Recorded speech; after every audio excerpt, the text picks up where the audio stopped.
Hello, and welcome to the Dr. Nurse Mama Show, prescribing hope for healthy families here on American Family Radio. Here's your host, Professor, Pediatric Nurse Practitioner, and Mom of Four, Dr. Jessica Peck. Well, hey there, friends, and welcome to my favorite part of the afternoon, getting to spend time with you, prescribing hope for healthy families. And that is what we have on the agenda for today. We are talking specifically about families and family ID. What kind of family do you have? What type of family do you have? Could you answer that question if someone asked you? Well, I'm going to interview someone who can and someone who can help you answer that question too. You know, I know as a pediatric nurse practitioner that the uniqueness of families is something that is a God-given advantage to build healthy relationships and help your kids to be raised with identities that they're confident of who they are and whose they are. They know where they belong, both in their family and to God. And having this tool from Family ID to know what kind of family you have, to lean into that, to have some ready-made tools to be intentional about building and strengthening your family, especially as the new year is approaching. Well, that's what we've got for you today. My guest today is Derek England, and he is the Executive Director of Family ID. You might remember that he was back on the show in April and talked about this ministry, and we're going to continue that conversation today. Now, for those of you who missed it, Family ID focuses on increasing the positive impact and fulfillment of families, and who doesn't want that, by helping them identify their unique vision, purpose, and values. Derek joined Family ID in late 2019 after a successful career in home lending, residential home lending. I love that we've seen so many stories like that where God calls people with a corporate skill set, with a business mind, and puts them in ministry. And that's what Derek did. And having completed Family ID for the first time in 2011, it always held a special place in his heart. And now he's helping that to hold a special place in your heart and other families' hearts who are using this resource. And he has been working with this ministry since 2019. He and his wife live in Oklahoma City with their 2 kids, and their family is focused on shining strong in this world. Derek, welcome back. We're so glad to have you. Oh, thank you so much. It is an honor to be here. And thank you for that introduction. You told my story probably better than I could tell it myself.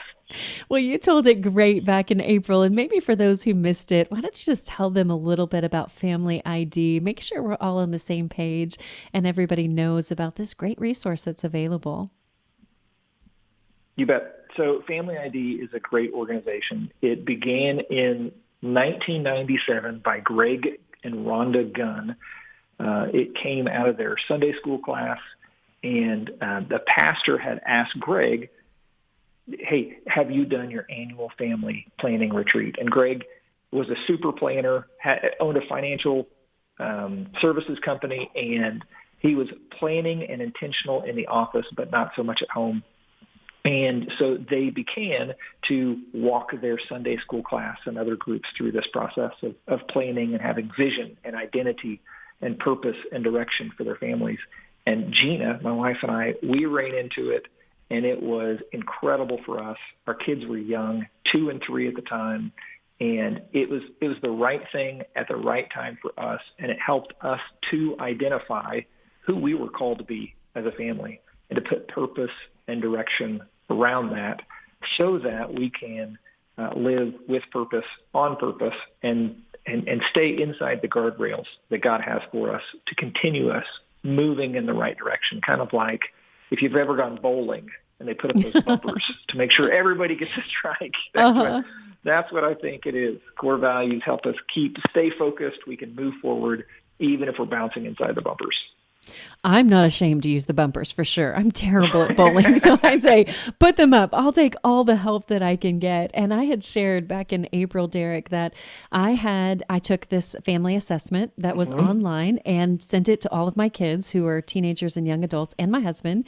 And we were unanimous. It was a pretty life-giving experience to see everybody take this assessment and see we are a focused family. That is the type of family we are. We have a clear sense of purpose. purpose that guides our collective actions, creating a cohesive and determined unit. When I read this, I thought this is exactly what our family does. And it was great to have some language to describe kind of what we intuitively knew. And when I took this assessment and got it, of course, it gives you the core 4 sequence, which I'll ask you about in a second, but it gives a resonating truth with a family verse. It gives you positive outcomes, some common cautions, which I definitely took to heart. Some, things that those strengths taken to an extreme can sometimes become weaknesses or liabilities. And so how do we be thoughtful around that?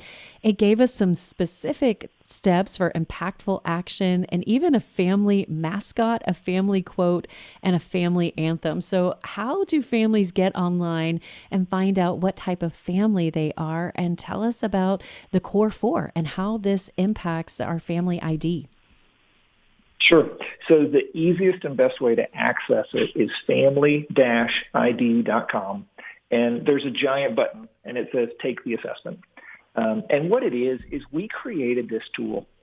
Over the years of Greg doing ministry and me being on board for 5 years now, we've met with thousands of families. And every family has a unique culture and dynamic inside their home. And so we wanted to kind of put parameters on that, give a label to it, help people to take the first step and make it easy for them, kind of like a personality test or Myers-Briggs does when you take that, and it gives you some demographics on who you are, and it's like it's reading your mail. And so we took the core 4, and that is the 4 main elements that we believe are present inside a family. And how those are prioritized inside a family is what determines the family type. And those core 4 elements are family identity. That answers the question, who are we? Family purpose. So that is, why are we here? Family direction, on where are we going? And application. And that answers the question, how do I get there? And every family has a different priority in those, or the different sequence on which one of those 4 they prioritize. For you, I remember that, the focused family, and I'm glad it resonates. I'm glad it fits. And I hope you have really accepted that and run with it, is that on a focused family, your priority is purpose first, then identity. So it answers, maybe you naturally have the dynamics inside your family of, hey, this is why we're here. So we can rally around this common cause to go make a difference or to go have this purpose.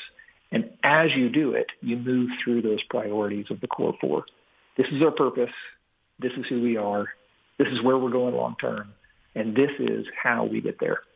And it's a free tool that we created so every family can engage and at least get started on that process.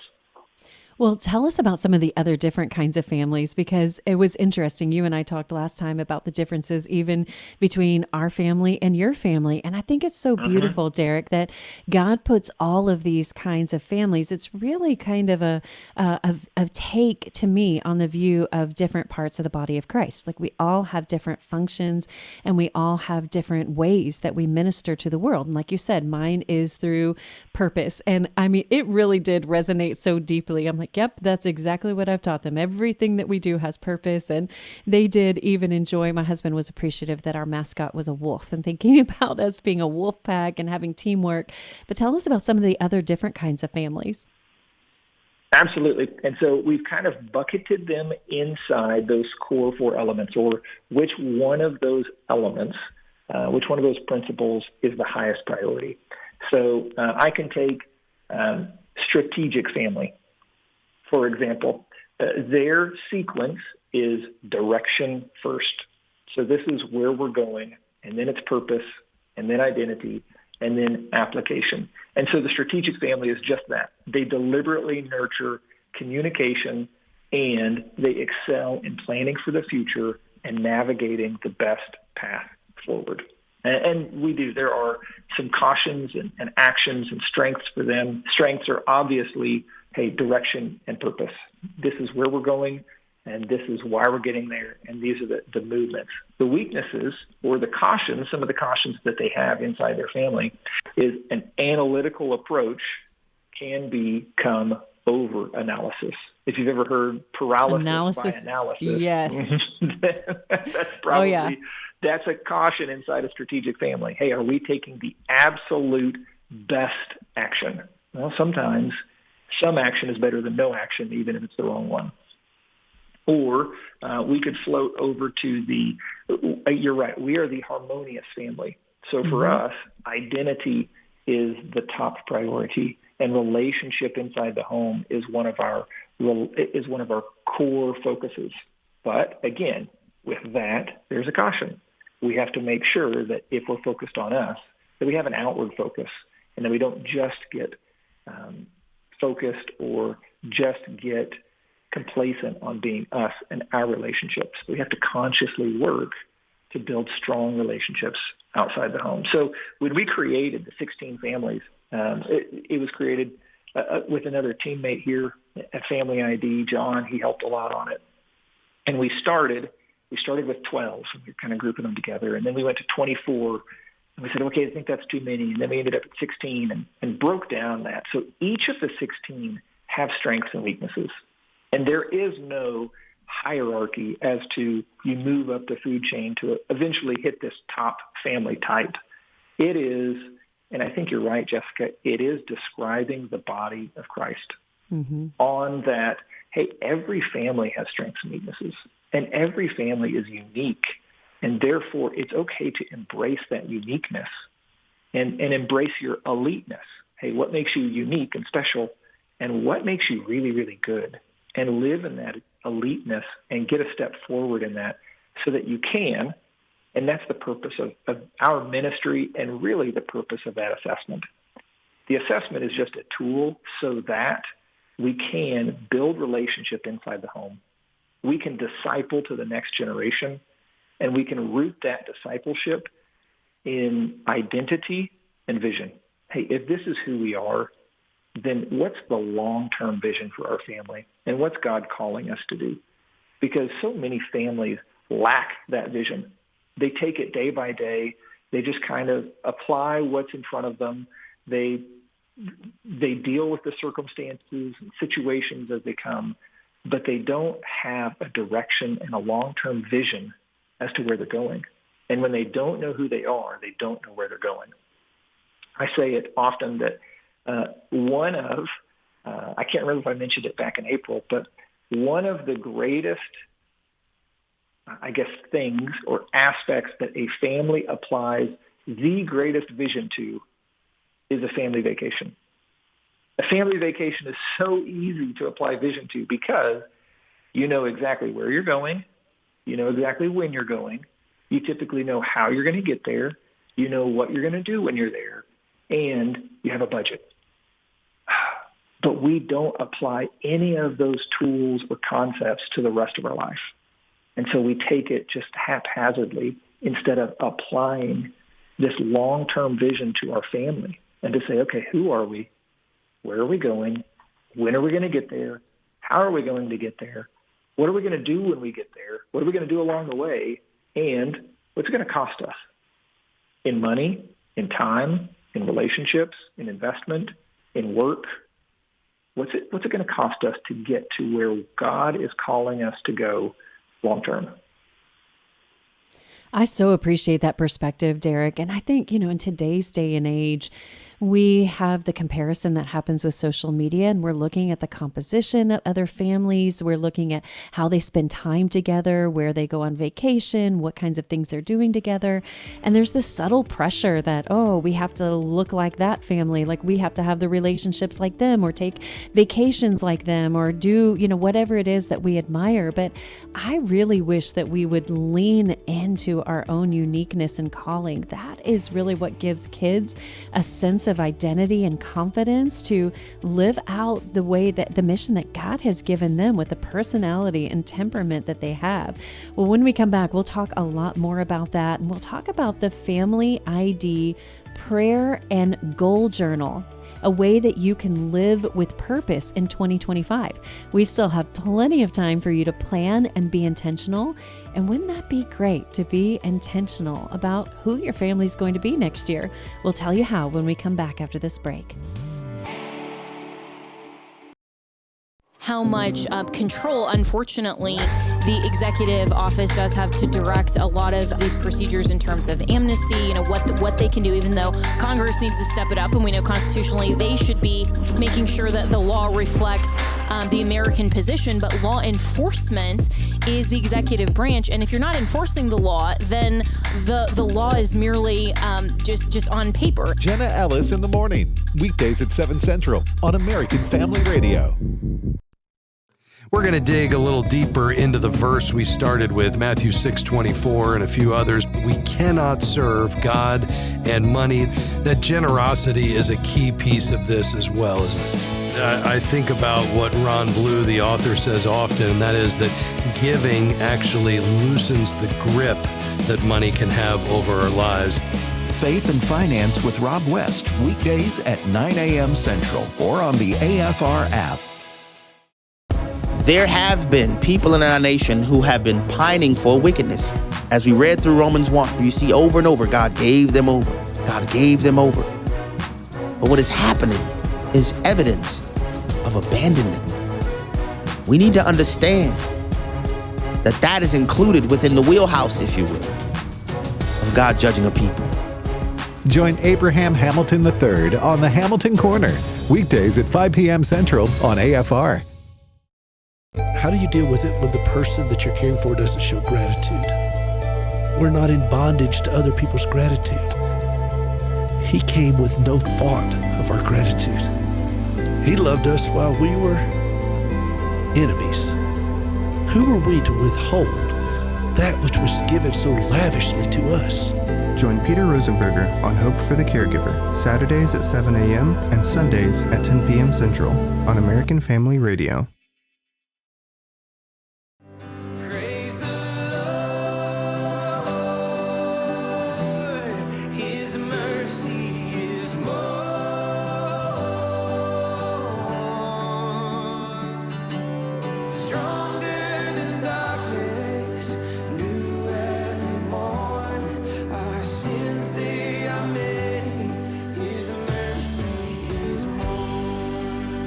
Welcome back, friends. That song is His Mercy is More by Shane and Shane. And isn't that an encouraging truth to know that God's mercy is more than anything that we can face, any of the challenges that we might be facing today? And in today's world, we see significant challenges that are coming after families, that are attacking family health, family relationships, that are causing conflict. How do we navigate all of the cultural chaos and keep our families together? Because I know that having healthy family relationships is the best protection that your kids can have against anything that the world will throw out at them.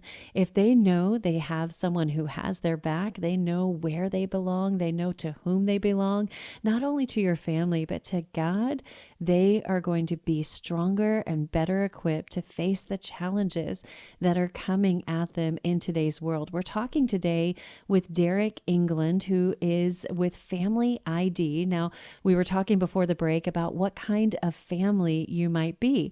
There are people who God has gifted with a lot of insight and creativity who have categorized 16 kinds of families. We've got collaborative, reflective, harmonious, resourceful, focused, inventive, generous family, visionary family, impactful, strategic, resilient, trailblazing, driven, evolving, empowered, or nurturing. And if you want to know what kind of family you have, you can go to family-id.com, take this free assessment online. I did that with my family. It was really fun to do that. We were unanimous in being the focused family. So you can see all kinds of resources and think about being intentional for 2025, being intentional. There are so many things that we work for, whether it might be doing something to your home that's an improvement or looking for a job promotion, but we need to invest. And I am challenging you straight up right here today to invest your time and your treasure, your finances into your family. So do you want to see your family end up somewhere meaningful in 2025? Well, that's going to start with your intention. If you've been following the show since January, every week we've introduced a habit that is essential for the health of healthy families. And one of those habits is being intentional. So we've got a great new tool to talk to you about today from Family ID that might be helpful for you in that. It's the 2025 Family ID Prayer and Goal Journal. Live with Purpose in 2025. So Derek, welcome back. And I would love to just dive in and tell us about this prayer and goal journal and how you envision families using it. It is one of the greatest tools that we create at Family ID. And I mean that because it does help us stay inside those bumpers or those guardrails and stay focused. I think families, like people, including myself, have a tough time staying focused, continuing momentum, and moving all the way to the finish line. So a few years ago, Gina, my wife, and I, we've been married, it'll be 21 years this month.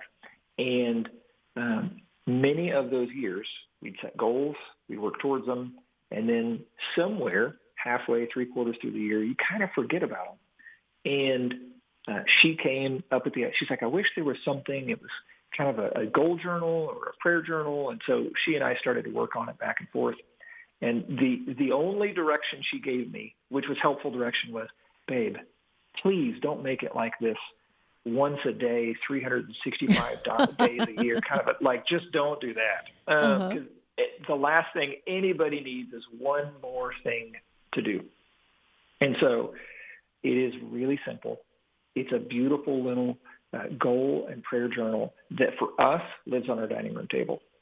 And it serves many functions, but it helps us keep track of prayer requests, prayers that God has answered. It helps us stay focused on our big, bold prayers for the year. You know, these are the prayers that if it's going to happen, it's going to be because God answers it. There's nothing that we can do under our own strength to accomplish these big, bold prayers. It serves as an Ebenezer stone or a standing stone, if you've ever referenced those, for previous years. So at the end of the year, we're keeping track of what are our goals, what are our prayers, what are the focuses, who's in charge, what's our monthly core value that we're focusing on, or ways that our family can serve. And it serves as a way to look back in the year and to remember and not forget all that God has done for us. And also a way to stay focused going forward in the year on the goals that we set ahead of time.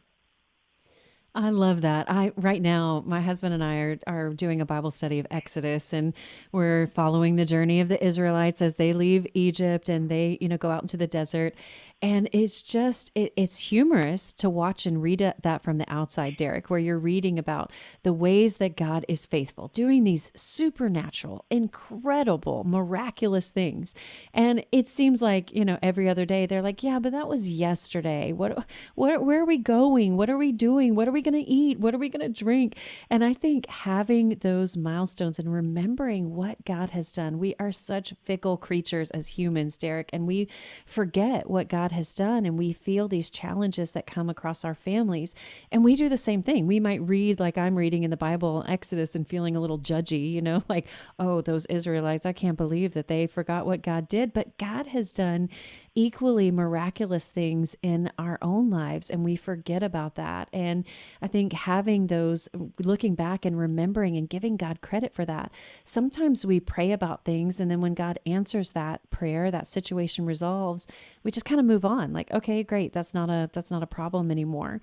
But celebrating your wins and having those big prayers answered, I think that's really important. And so that's one of the features of this, and you've mentioned it a little bit, but let's dive a little deeper. It's you say set big, bold prayers for 2025, reflecting on dreams and goals that are bigger than you, and record your hopes in a way that helps you lean on God. What kind of big, bold prayers do you hope families will pray through using this journal? Well, I think depending on each specific family type, it could be salvation for family members or extended family members or friends. One of those things that, hey, if God's going to move in their spirit, we can work and demonstrate and live the life and be a beacon of light to them. But if God's going to work in their spirit, he's going to do the work. Or perhaps it's healing. Healing is one of those big, bold prayers that I think is frequent in families, that, hey, we're believing that God's going to heal this family member or that friend, and there's nothing else that we can do on a daily basis to get there. It could be financial goals. It could be relationship goals. It could be hope or joy. These are things that I believe we can work towards, but if they're going to be answered and fully delivered or fully reconciled, it's going to be through God. And I think we can take those big, bold prayers and lay them before God's feet and pray on it and work together as a family. And that's one of the things that I love about this journal is when you go month by month, it's literally 2 pages, a left part, left-hand side and a right-hand side. And that's all, you're looking at the whole month, and you just keep track of it. And you just keep looking at it and focusing on it. Because like you said, Jessica, we do just forget. We forget, we move on, and it's so easy to get distracted by all the other things in life and in culture, and to be drawn towards it, and to worry about what's happening on Tuesday afternoon and Wednesday night and Thursday morning. And we lose track of, hey, let's pause, and let's just talk about this and pray on it and reflect on it. And that's what I hope this tool and resource does for families. Like I said, for ours, it lives in the middle of the dining room table, and there's an aspect to it that you can assign a family team captain for every week. So we might assign our daughter to 1 week, and it lives on the dining room table, and she's the one that picks it up, opens it up, and says, okay, hey, does anybody have any other prayer requests? Or has anybody seen God answer these prayers? Or we're supposed to be working on, for us, one of our core values is enduring family unity.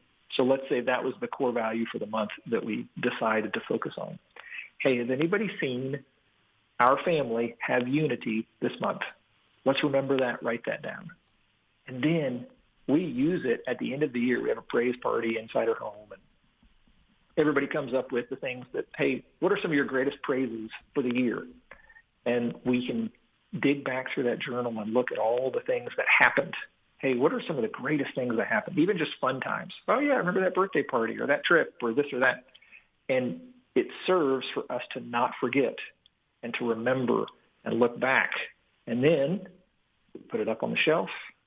We have, Gina and I have our annual prayer and planning for next year, and we prepare next year's goal journal and get ready, and it lives on the dining room table. And it is such a fun resource because it leads and guides conversation around the dinner table, and it builds, like you were talking about, it builds, enhances, and develops relationship inside the family. Let's all move in the same direction, at the same pace, with the same goals, and the only way to do that is to talk about it. I'm envisioning this book sitting on the dining room table and families all over the country, maybe even all over the world, who are looking each week. And I think about even a couple of weeks ago, the habit we were talking about, Derek, was Sunday night check-ins, just asking your family every Sunday night, hey, what do you have going on this week and how can I pray for you? This would be such an easy tool to incorporate into that weekly check-in. And like you said, I love having the team captain because I think even really little kids could do this, taking some ownership in your family ID. Even, I think as young as 5 or 6, we often underestimate what kids can do, but having some of that responsibility and showing spiritual leadership and praying for your family, writing down those prayer requests, I think that's such a beautiful thing to think about. And as you were talking about it, it reminded me, Derek, when my oldest daughter was about to finish high school, we didn't have this journal, but we did have a prayer jar where we would occasionally just take little strips of paper, write out prayer requests on them, and put them in that jar. And one year, my daughter had done that, and she prayed that God would give her a bold mission that would call her out of her comfort zone, and that she would have an adventure, that she would be able to share the gospel. And she just prayed that and just put it in the jar. And we honestly, you just kind of forget about it. You really do, because she had just thought, oh, that's just what was on her heart at the moment. But that was around around Christmas time. And around Christmas time, we decided to empty out that jar and to look at the things that we had prayed for and what God had answered. And you know what was just absolutely unbelievable, Derek? We looked at that little prayer that was written on a strip of paper. And that summer, she and I had been invited completely out of the blue to go to India together on a mission trip. And we had done that. We went to India, traveled around the world, we got to see the Taj Mahal, we got to see a lot of great things, but we got to do a lot of good work where we prayed for people. We shared the love of Christ with people. And looking at that and thinking, okay, I don't think there's any such thing as coincidence. And looking at that, and I thought, if that was just that, she just prayed that one little prayer on a piece of paper, how much more so could we have and harness the power of prayer in our lives? You know, we think about the fervent prayers of a righteous man avail much, right?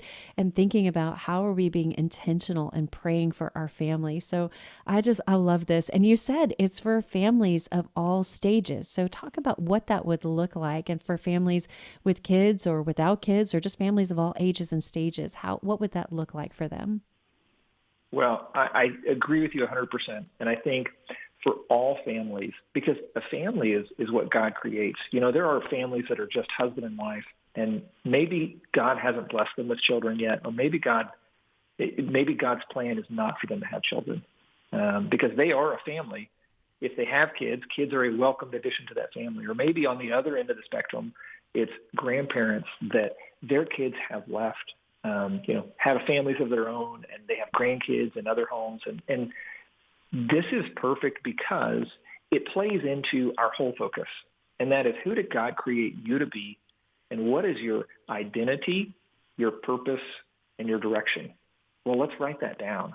Because as grandparents, your identity might be focused on security and comfort and being the one that prays for your grandkids consistently and pouring into their lives and being spiritual leaders. Well, let's put some of that down on paper, and let's remember to pray and to focus. And so whenever the grandkids and the kids come to the house, this is who we are. Hey, families with kids in the home, it's pretty self-explanatory. We need to be together as a family and work together in unison so that we can move in the same direction. I don't know if I said it in April, but years and years, maybe a decade ago, a pastor talked about a glacier mentality.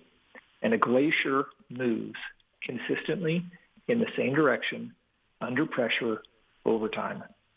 And as a result, they change the world. They change the landscape of the world.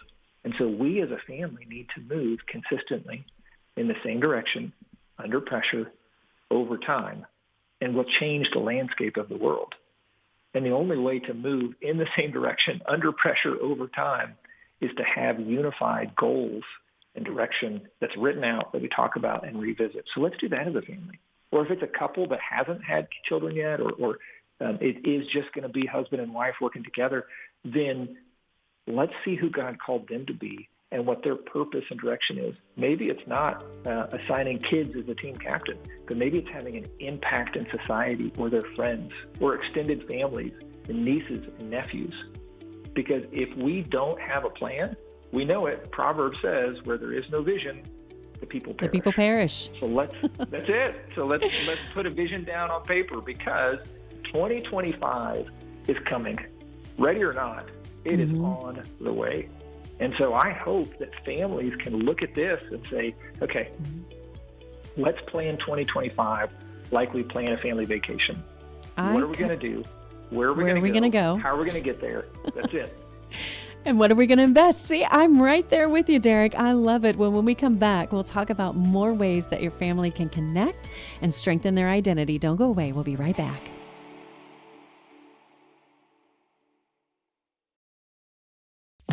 Some guy who claims to be a girl is not science. I'm sorry. It's not. You just can't claim to be something that you're not. No, we don't allow people to choose their ethnicity. No. Or their age. No, I can't say I'm an Eskimo, so provide me with a free igloo. We don't let people do that. We don't. You're a male, and you can't claim to be a female, because you're not.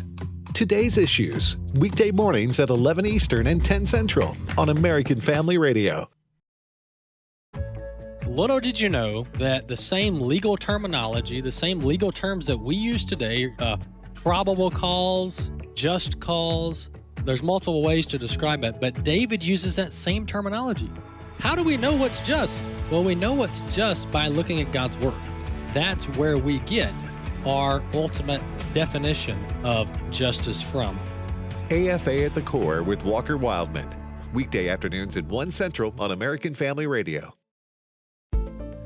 Whether it's a story about prayer in public schools or battles for biblical truth within our denominations, the American Family News Network is here to tell you what the newsmakers are saying. We are starting to see a rebellion against corporate America's endorsement, coddling of the LGBTQ agenda. The American Family News Network is comprised of news anchors and editors that team up to bring you news from a Christian perspective. A TRO, for non-legal types out there, is basically just an emergency order that would have allowed Liam to go back to school wearing the t-shirt he wants to wear. And again, that t-shirt says there are two genders. Not only can you listen to reports on the radio, but you can also visit afn.net for coverage of the latest headlines. Florida Governor Ron DeSantis, out on the campaign trail, was ready with an answer on the meaning of the word woke. American Family News, reporters you can trust.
Welcome back, friends. That song is I See You by Chris Tomlin. And listen, I do see you. I see you out there trying your best to do all the things to just strengthen your family, to be able to face today's culture in a way that healthy relationships can thrive and that your relationships can flourish and that your family will flourish. And that's what we're talking about today with Derek England, the Executive Director of Family ID. As a reminder, if you want to go on and take that family assessment, it's family-id.com. You can go take a free assessment, see what kind of family you are, and start thinking about intentionality for 2025. Derek and I just finished talking about the 2025 Family ID Prayer and Goal Journal.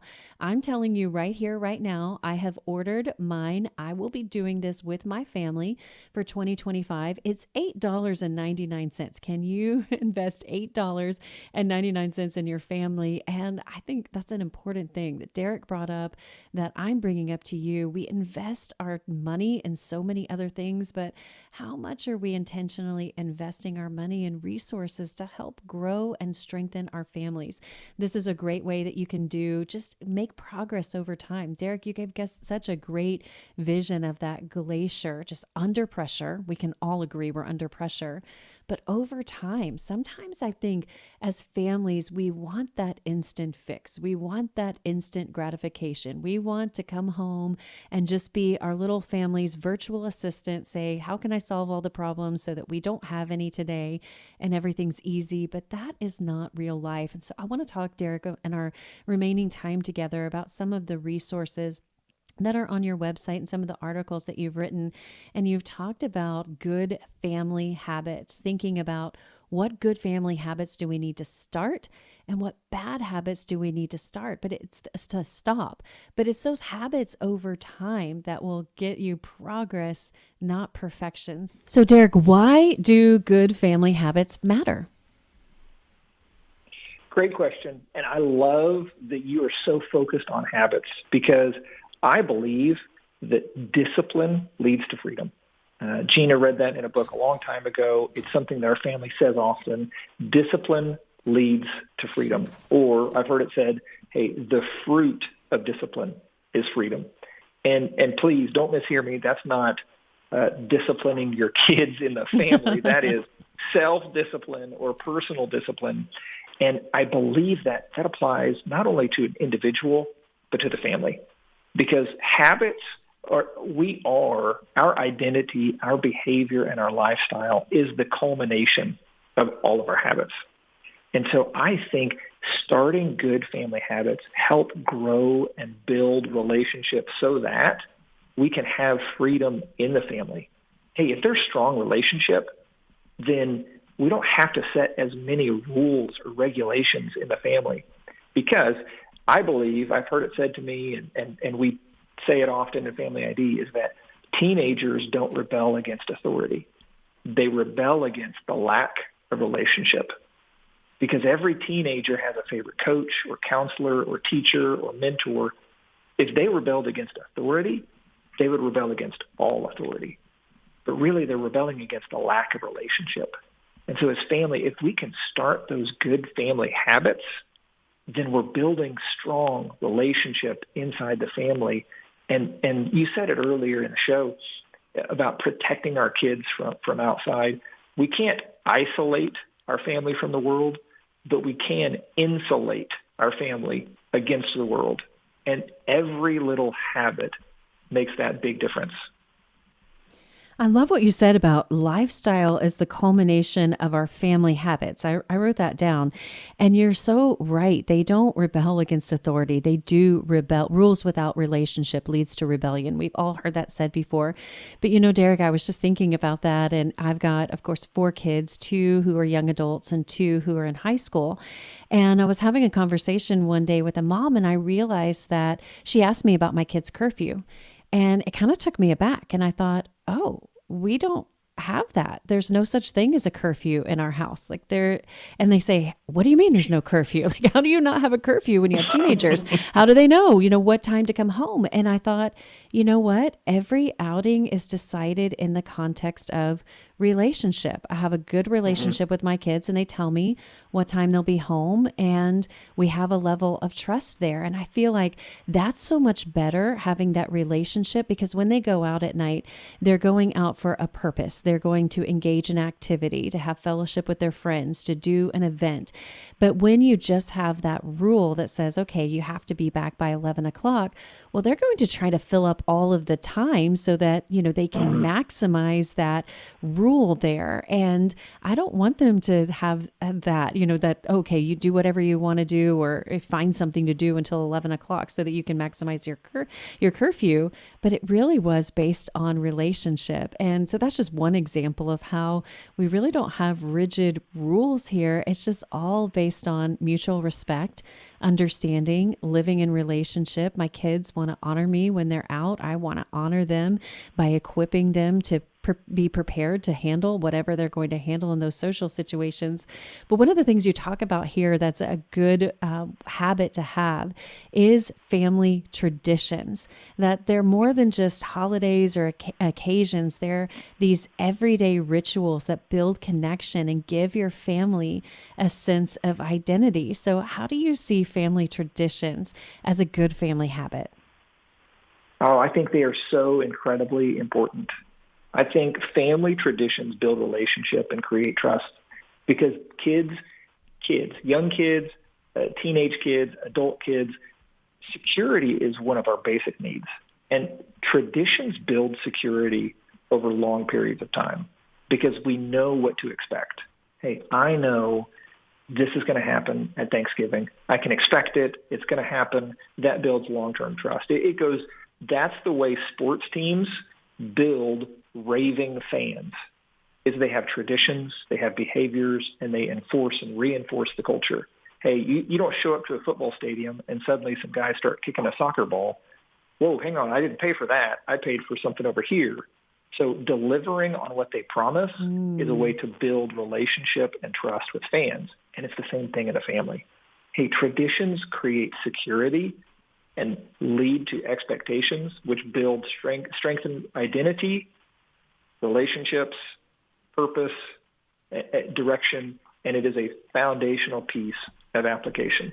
Plus, everybody loves hearing the stories of tradition and how traditions are slightly different between families. We grew up, in my family at Christmas, we would do a progressive dinner. So we had 4 families that it was my grandparents, and then our family, and then my aunt and uncle, and then my great aunt and uncle, a sister of my grandmother. And so out of the 4 families, we would do appetizers at one, we would do salad at the next, we would go to the main course at somebody's house, and then we would do dessert at the 4th house. And it rotated every year, and you'd open up presents from those people at each house. And it was one of my favorite memories growing up because I knew what to expect. I got to see everybody, and it created wonderful memories and high relationship inside the family and a connectiveness inside the family. And I think that's what traditions can do, even if they're small. Like, hey, let's go drive around and look at Christmas lights and drink hot cocoa. Mm-hmm.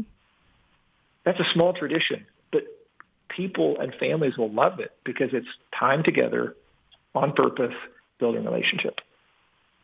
It's so true. And when kids face trauma or trials, what they're looking for to repair those neurological connections is that consistency, like you're talking about, and knowing what to expect. It's one of the reasons why you may have a favorite movie that you play on repeat. It's because your brain intuitively knows what to expect. There's something inherently comforting in stepping into something familiar and doing something repetitively. And just like you said, it can be really simple. And I think I am pushing so hard against this, Derek, because in this day and age, we see the comparison of social media and we feel pressure to create this Instagrammable Christmas experience. And we think so much about our monetary investments, how much we're going to spend on each kid or what gift we're going to get. And we don't even think a thing about the time that we're going to spend. How are we going to invest our time in making memories, which ultimately that is what's going to contribute to brain health, literally relationship health, family health, rather than thinking about those money. And so one of the articles that you have on here is 5 ways to make the holidays more meaningful. And this was so good. And one of the first things that it says in this article is your kitchen isn't the heart of the holidays. People are. And of course, I'm thinking all of the Mary and Martha things, but what's some advice that you have about making meaningful holidays and pulling through those traditions and really stewarding it? I actually wrote an article for The Stand, American Family Association's magazine, about stewarding the holidays. It's such a gift that we have to be able to spend time with our family and to invest in those memories. So what is advice that you have in that? I would say, 1, actively participate, because holidays, whether it be at this time of the year, holidays are not a time to disengage and sit around and eat a bunch of food. Like you just said, the time together is a gift. So let's make memories and have moments together, because perfection is not the goal. Connection is. So let's focus on connection. I'll tell you, one of my friends encouraged me and others to, I think it was last Thanksgiving or Christmas. It was Thanksgiving, to write down ahead of time. This takes intentionality and time investment, but to write down everybody that's going to be there and by name, and then come up with 1 or 2 things that you're thankful for about them. Maybe you admire it, maybe something they do, maybe something about their personality, something you're thankful for about them specifically, unique to them. And then, so I did that. I had my sheet of paper. I said, excuse me, everybody, excuse me. I just want to say a couple things about everybody here. Can everybody circle up? And went down the list. And I was the one getting choked up, not them, because it was such a great opportunity for me to be thankful and to have a connection. And I would encourage other families to do that, because we don't do that. Coming back from one of those breaks, I heard you say, I see you. You are seen and heard. And man, what a great way to make everybody in your family, and it wasn't my idea, so I can say that. Hey, what a great way to make everybody in your family feel seen and understood and appreciated. to just take a moment. And I'm telling you, 2 sentences. Mm-hmm. Hey, Uncle Joey, I love that you are the life of the party. Thanks for always being joyful and bringing joy and hope to events as a family. And moving down the list, down and down and down. That's a way that we can make memories, and that's a way that we can focus on connection and not perfection. You can't put that on Instagram, but everybody can put that in their minds and in their hearts for years to years to come. That is such a great phrase, connection over perfection. And that is the takeaway, Derek, I think for today, for all of us. And looking at the holidays coming up, choose connection over perfection. Your tablescape doesn't have to be perfect. Your meal doesn't have to be perfect. The activity doesn't have to be perfect. Your picture doesn't have to be perfect. You don't have to have the perfect matching family PJ. You can still have a great holiday, and choosing intentionally connection over perfection. You know, Derek, what you're describing is something that we do in my family. I just have an index card with someone's name written at the top, and we all sit down at a table together and we pass that card to the left, and we just write down one thing that we're thankful for at that person's name who's at the top. And then by the end, it gets all the way around the table, and you have this card where people are expressing what they're thankful to you for. Talk about an icebreaker. I mean, it's a heartbreaker sometimes too, in the best way possible, just feeling seen and known and loved. And that is what we want to do for our families. Make them feel seen and known and loved, give them a sense of belonging that reflects the way they're seen and known and loved by God. Well, listen, thank you, Derek, for joining us. To my listeners, get your copy of the 2025 Family ID Prayer and Goal Journal. Go to family-id.com, take the family assessment, read the resources that they have, more just insightful, inspiring ideas for you to choose connection over perfection this family holiday. And as you're doing that, I pray the Lord will bless you and keep you and make his face shine upon you. And I'll see you right here next time.